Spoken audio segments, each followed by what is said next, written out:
പ്രിയമുള്ള സഹോദരന്മാരെ, സഹോദരിമാരെ, ഏവർക്കും ദൈവാനുഗ്രഹം എപ്പോഴും ഉണ്ടായിരിക്കട്ടെ. ബിസ്മില്ലാഹിർ റഹ്മാനിർ റഹീം. വഹിഖുല്ലാഹുൽ ഹഖ്ക ബികലിമാതിഹി വലൗ കരിഹൽ മുജ്രിമൂൻ. സത്യത്തെ അവൻ്റെ വചനങ്ങളിലൂടെ അവൻ യാഥാർത്ഥ്യമാക്കി തീർക്കുന്നതാണ്. കുറ്റവാളികൾക്ക് അത് അനിഷ്ടകരമായാലും ശരി. അപ്പോൾ ഇവിടെ എന്താ സംഭവിച്ചത്? അവിടെ മജീഷ്യന്മാർ കൊണ്ടുവന്ന ജാലവിദ്യയെല്ലാം പരാജയപ്പെട്ടു. മൂസാ നബി കൊണ്ടുവന്ന സത്യമാണെന്ന് തെളിഞ്ഞു.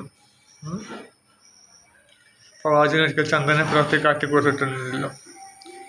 മക്കയിലെ ഖുറൈശികൾ പറഞ്ഞു, നീ ചന്ദനെ പിളർത്തി കാണിച്ചാൽ ഞങ്ങൾ വിശ്വസിക്കും. ചന്ദനെ പിളർന്നിട്ട് ഒരു പൂർണ്ണമ ദിവസമായിരിക്കണം. അന്ന് ചന്ദ്രനെ നീ പിളർത്തിട്ട് ഒരു കഷ്ണം പടിഞ്ഞാറ് ഭാഗത്ത് മറ്റൊരു കഷ്ണം കിഴക്ക് ഭാഗത്തേക്ക് നീക്കണം. എന്നിട്ട് വീണ്ടും അതിനെ കൂട്ടി യോജിപ്പിക്കണം. അങ്ങനെ ചെയ്തു കഴിഞ്ഞാൽ നിന്നെ ഞങ്ങൾ വിശ്വസിക്കുമെന്ന് പറഞ്ഞു. പ്രവാചകന് ഒരു പറഞ്ഞ മാതിരി ചെയ്തു കാട്ടിക്കൊടുത്തു അള്ളാഹുവിൻ്റെ സഹായത്താൽ. പക്ഷെ ഒറ്റ ഖുറൈശികളും വിശ്വസിച്ചില്ല. അവർ മെല്ലെ എളിമ്പരായി മെല്ലെ അവിടുന്ന് എഴുന്നേറ്റ് പോയി എന്നല്ലാണ്ട് ആ സംഭവം അവർ മറന്നു കളഞ്ഞു. മനസ്സിലെ കണ്ട ഭവനം തന്നെ നടിക്കാതെ പതുക്കെ അവരെന്ത് ചെയ്തു, തടി വഴി രക്ഷപ്പെട്ടു. ഒറ്റ കുട്ടികളും മുസ്ലിം ആയിട്ടില്ല. പക്ഷേ കേരളത്തിൽ നിന്നുള്ള ചേരമാൻ പെരുമാതി യാദൃശ്ചികമായി കണ്ട അദ്ദേഹം മുസ്ലിമായി. അപ്പം അതാണ് ഈ ചില ദൃഷ്ടാന്തങ്ങളെ കണ്ടിട്ടും ഫിറോൻ വിശ്വസിച്ചിട്ടില്ല. പക്ഷെ മജീഷ്യന്മാർ വിശ്വസിച്ചു. മജീഷ്യന്മാരിൽ നല്ലവരുണ്ടായിരുന്നു. ഈ മജീഷ്യന്മാർ ഒന്നടങ്കം മൂസാ നബി വിശ്വസിച്ചോ ഒന്നും അറിയില്ല. ഏതായാലും അവർ വിശ്വസിച്ചു. അപ്പം മറ്റേ ഫിറോൻ കൊണ്ടുവന്നത് കളവാണെന്ന് ബോധ്യമായി. മൂസാ നബി കൊണ്ട് സത്യമാണെന്ന് ബോധ്യമാവുകയും ചെയ്തു.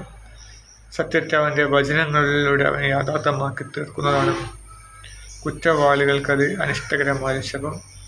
അള്ളാഹുവിൻ്റെ വചനത്തിലൂടെ അള്ളാഹു യാഥാർത്ഥ്യമാക്കില്ലേ. അള്ളാഹുവിൻ്റെ വചനം എന്താണ് മൂസാ നബിയുടെ നാവിലൂടെ പറഞ്ഞത്? അള്ളാഹുവിനെ മാത്രം ആരാധിക്കാവൂ തുടങ്ങിയ കാര്യങ്ങളൊക്കെ അത് അള്ളാഹുവിൻ്റെ വചനങ്ങളാണ്. അള്ളാഹു നേരിട്ട് ഇവരോട് പറയില്ലല്ലോ. പ്രത്യേകിച്ച് തിന്മകൾ ചെയ്യുന്ന വ്യക്തികളോട് അള്ളാഹു ഒരിക്കലും മാലാഖമാർ ഇറങ്ങില്ല. അപ്പം നല്ല വ്യക്തികളിലൂടെയാണ് അത് പറയുക അല്ലേ. ഇപ്പോൾ ഒരു ഉപകരണമുണ്ടെന്ന് കൂട്ടാം അല്ലേ. ആ ഉപകരണം ഇപ്പം നല്ല AC പ്രവർത്തിക്കണം അല്ലേ. നല്ല എല്ലാ സജ്ജീകരണം വേണമെങ്കിൽ ആ സജ്ജീകരണമുള്ള സ്ഥലത്തെ മാത്രമേ അത് ഒരു ഇറക്കുകയുള്ളൂ അല്ലേ.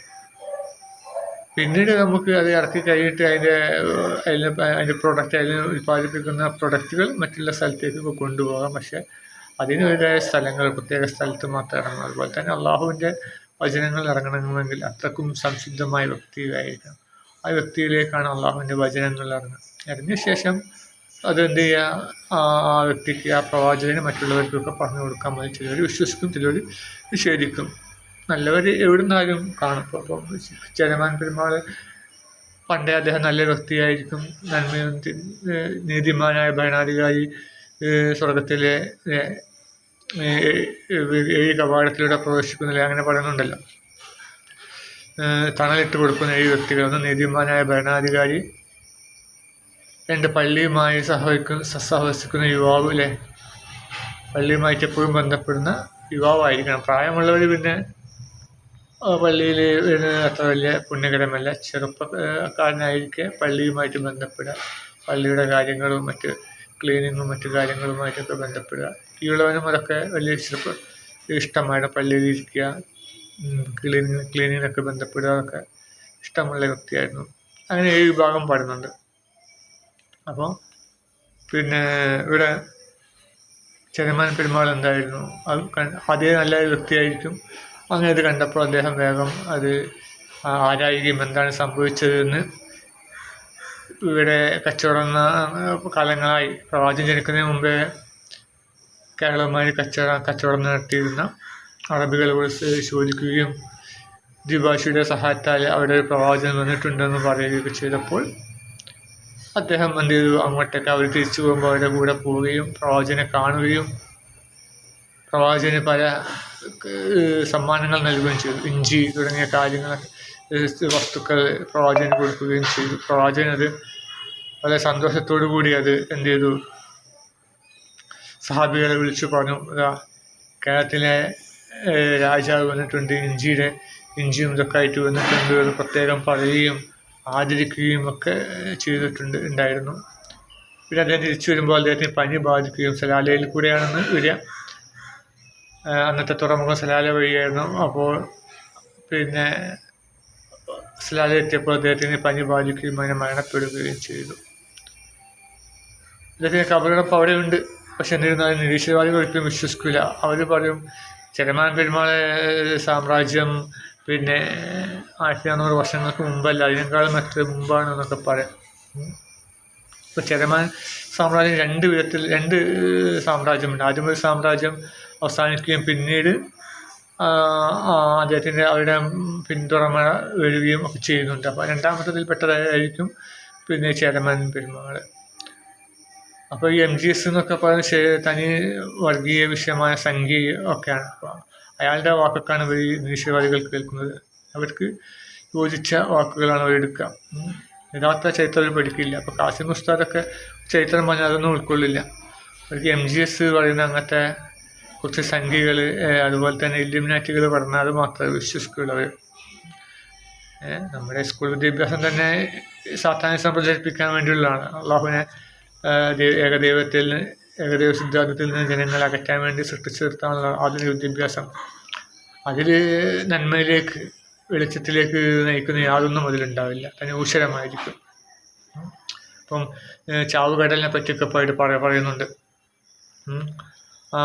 അതിൻ്റെ കാരണം അവർ പറയുന്നത് സമുദ്രനിരപ്പിൽ നിന്ന് എത്ര അടി താഴെയാണ്, അതുകൊണ്ടാണ് ഉപ്പുവെള്ളം എന്നൊക്കെയാണ് പഠിപ്പിക്കുന്നത്. പക്ഷെ അവരങ്ങനെ ഒരു സംഭവം നടന്നതും ലൂത്ത് ജനതയുടെ സമൂഹമാണെന്നൊന്നും ശപിക്കപ്പെട്ട ഇല്ലുമിനാറ്റികൾ പഠിപ്പിക്കുന്നില്ല. അതുപോലെ പോംബി എന്നുള്ളൊരു സ്ഥലം നമ്മുടെ കാസിം ഉസ്താദ് പറയുന്നുണ്ട്. ചാവുകടലിൻ്റെ അടുത്താണോ മറ്റേതെങ്കിലും പ്രദേശമാണോ അറിയില്ല. അവിടെ ഇതുപോലെ തന്നെ ഈ കല്ലുമഴയും ഉപ്പുമഴ, ഗന്ധകമഴ ഒക്കെ പിന്നെ ചുരിഞ്ഞ് അവിടുത്തെ ജനങ്ങളെ നാമാവശേഷമാക്കിയിട്ടുണ്ട്. അവിടെ പല രൂപത്തിലുള്ള പിന്നെ ശില്പങ്ങൾ കാണാം. ശില്പങ്ങളല്ല, ശരിക്കും മനുഷ്യരായിരുന്നത്. ആ മനുഷ്യരുടെ ശരീരത്തിലേക്ക് ഗന്ധകമായ പെയ്തപ്പോൾ അവിടെ സ്തബ്ധരായിട്ട് നിന്നുപോയി, മണ്ണിൽ ഉറച്ചുപോയി. പിന്നെ അവിടെ ചിതൽപ്പുറ്റ് വന്നിട്ട് അത് കൂട് കിട്ടുകയോ അല്ലാതെ അത് കാലങ്ങളായി നിന്നിട്ട് പാറ പോലെ മനുഷ്യൻ്റെ രൂപത്തിലുള്ള പാറകളുണ്ട്. അതുപോലെ തന്നെ സ്ത്രീയും പുരുഷനും തമ്മിൽ രമിക്കുന്ന രൂപത്തിലുള്ള പാറകൾ. സ്വർഗഭോഗം അധികരിച്ച ജനതയായിരുന്നു. ലൂത്തിന് ചാവുകടലിൻ്റെ അടുത്തുള്ള മറ്റു പ്രദേശമാണെന്ന് തോന്നുന്നു, പോംബി എന്ന് പറയും. വേണമെങ്കിൽ ഗൂഗിളിൽ അടിച്ച് നോക്കിയാൽ മതി. അപ്പോൾ അതുപോലെ തന്നെ ലൂത്ത് നബിയുടെ ഭാര്യയുടെ ശില്പം അവിടെയുണ്ട്, ചാവുകടലിൻ്റെ അടുത്തായിട്ടുണ്ട്. ഇതൊക്കെ ഉണ്ടായിട്ട് കൂടി ശപിക്കപ്പെട്ട ഇല്ലുമിനാറ്റികളൊന്നും കുട്ടികളെ പഠിപ്പിക്കുന്നില്ല. ഇനി സത്യമായിട്ട് പഠിപ്പിക്കേണ്ടതില്ലെങ്കിലും കൂടിയിട്ട് ഈ മതഗ്രന്ഥങ്ങളിൽ അങ്ങനെ പറയപ്പെടുന്നു എന്നൊരു വാക്ക് പോലും ശപിക്കപ്പെട്ട ഇല്ലുമിനാറ്റികൾ പഠിപ്പിക്കുന്നില്ല. അതൊക്കെ അവർ പറയുന്നതൊക്കെ ഒരു പിന്നെ ശാസ്ത്രീയപരമായിട്ട് പല കാര്യങ്ങളൊക്കെ, ശാസ്ത്രീയം എന്ന് പറഞ്ഞാൽ അശാസ്ത്രീയം. സമുദ്രനിരപ്പിൻ്റെ എത്രത്തായ അടിയിലായതുകൊണ്ടാണ് അവിടെ അങ്ങനെയുള്ളത് എന്നൊക്കെയാണ് പറഞ്ഞ് പഠിപ്പിക്കുന്നത്. ഒരിക്കലും നന്മയിലേക്ക് കുട്ടികളെ എത്തിക്കുന്നില്ല. അതുകൊണ്ട് തന്നെ ഇപ്പോൾ കാണാനുണ്ടല്ലോ, 13 വയസ്സുകാരി തൻ്റെ വല്യച്ഛനെ കൊന്നു, അല്ലേ, കൊട്ടേഷൻ കൊടുത്ത് കൊന്നു. സ്കൂളിൽ യാതൊരു ധാർമ്മിക ബോധവും ഇല്ല. അങ്ങനെ വളരെ ഭൂഷരമായ എന്തൊക്കെയോ കപടശാസ്ത്രങ്ങളും 69 ചന്ദ്രനിൽ പോയി സാറ്റലൈറ്റ് തുടങ്ങിയ കപടശാസ്ത്രങ്ങൾ, ഗ്രാവിറ്റി തുടങ്ങിയ കപടശാസ്ത്രങ്ങളാണ് പഠിപ്പിക്കുന്നത്. ധാർമ്മികത യാതൊന്നുമില്ല. അപ്പോൾ അങ്ങനെ കുട്ടികൾ ഇങ്ങനെയൊക്കെ വളരുകയുള്ളൂ. അള്ളാഹു കാക്കട്ടെ.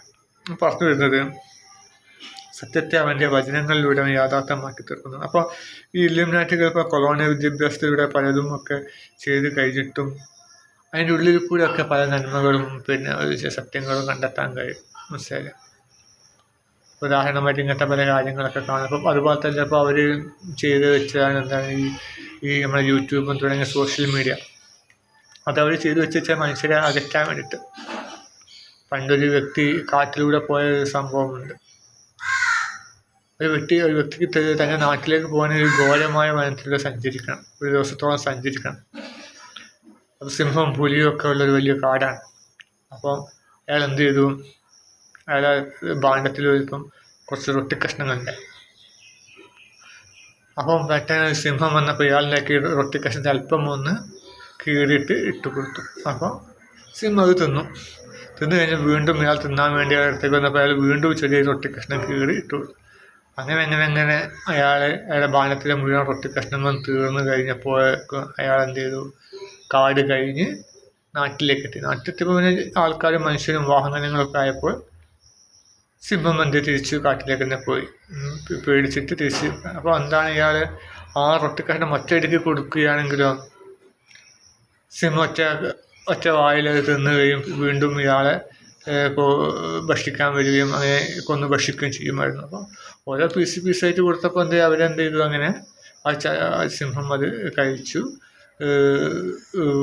നീങ്ങുകയും അങ്ങനെ ഇയാൾ കാട് അവസാനിച്ച് നാട്ടിലെത്തുകയും ചെയ്തു. ഇതുപോലത്തെ ഒരു തന്ത്രമാണ് ശപിക്കപ്പെട്ട ഇല്ലുമിനാറ്റികൾ ചെയ്യുന്നത്. ഇങ്ങനെ പിന്നെ സോഷ്യൽ മീഡിയയിൽ ഇങ്ങനെ ഓരോ വിഭവങ്ങൾ ഇട്ട് കൊടുക്കുക, യൂട്യൂബ് തുടങ്ങിയതൊക്കെ ഓരോ തിന്മകൾ ഇട്ട് കൊടുക്കാൻ സൃഷ്ടിച്ചതാണ്. പക്ഷേ അതിലൂടെ ഇപ്പോൾ നന്മകൾ ധാരാളമായിട്ട് വരുന്നുണ്ട്. പിന്നെ പഠനഭൂമി സിദ്ധാന്തങ്ങൾ ഒക്കെ ഫേസ്ബുക്കിലൂടെ ഒക്കെ വരുന്നുണ്ട്. അവർക്കതൊന്നും നീക്കം ചെയ്യാൻ കഴിയുന്നില്ല. കാരണം വെച്ചാൽ ഒന്ന് നീക്കം ചെയ്താൽ 100 വരികയാണ്. പിന്നെ അവരെന്ത് ചെയ്ത് അവഗണിക്കുകയാണ്. അപ്പോൾ അവരുടെ തന്ത്രം അവഗണിക്കുക, അതിനെപ്പറ്റി യാതൊരു കാണാത്ത ഭാവം നടിക്കുകയാണ്.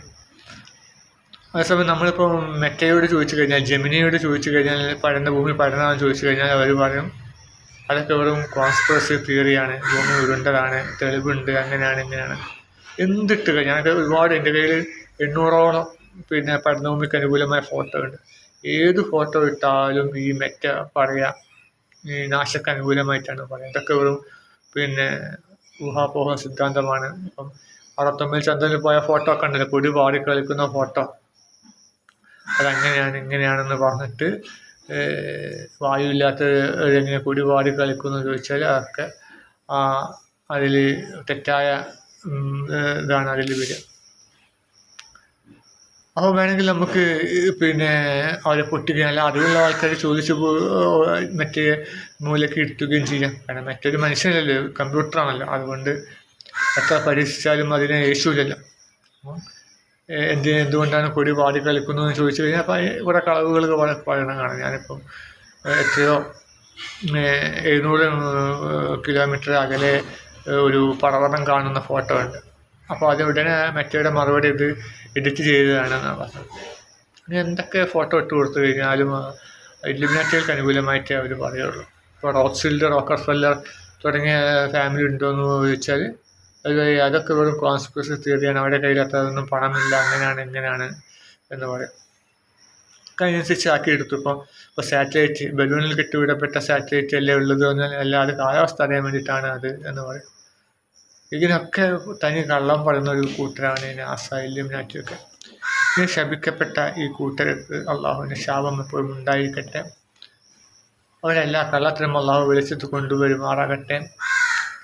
വെളിച്ചത്ത് വന്ന ശേഷം ജനങ്ങൾ അറിയുകയും ജനങ്ങളെല്ലാം അവരെ തകർക്കുകയും നാമാവശേഷമാക്കുകയും ചെയ്യുമാറാകട്ടെ. ആമീൻ.